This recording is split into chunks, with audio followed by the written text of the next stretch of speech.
وين بتطلع برا؟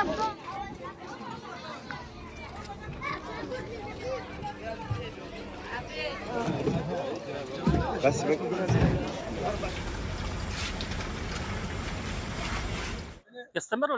Saxovatli qo'llardagi birodarlarimizning ehson va yordamlari davom etmoqda. Ayni damda suv ulashish orqali qochqinlikdagi aholilarning mashaqqatini yengillashtirmoqdamiz. Bugun 2026-yil 20-iyul dushanba kuni 5 ta suv mashinasida toza suvdan mahrum bo'lgan aholilarga ichimlik suvi yetkazib beramiz. Rasululloh sallallohu alayhi va sallamning sadaqalarning eng afzali suv ulashishdir degan hadislariga amal qilib, jazirama issiqda muhtoj oilalarga suv ulashmoqdamiz. Alloh taolo barcha ehson egalaridan rozi bo'lsin.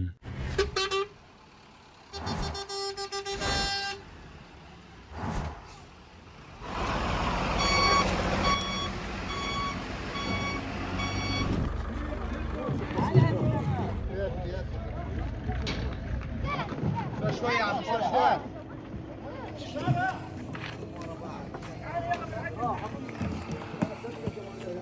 Qariyb 3 yildirki G'azo bosqin va qamal ostida yashamoqda. Bu vaqt davomida butun boshli mahallalar xarobazorga aylandi. Millionlab insonlar o'z uy-joyidan ayrilib, oddiy yashash sharoitiga ham ega bo'lmagan chodirlarda umr kechirishga majbur bo'lmoqda.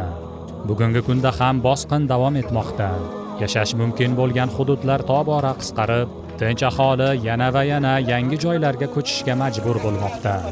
Ko'plab oilalar boshpanadan, oziq-ovqatdan, tibbiy xizmatdan, ta'limdan va hatto hayot uchun eng zarur bo'lgan ichimlik suvdan ham mahrum holda yashamoqda. Alloh taoloning fazli, so'ngra siz aziz ehson egalarining ko'magi bilan biz G'azoda imkon qadar turli yo'nalishlarda yordam ishlarini davom ettirib kelmoqdamiz.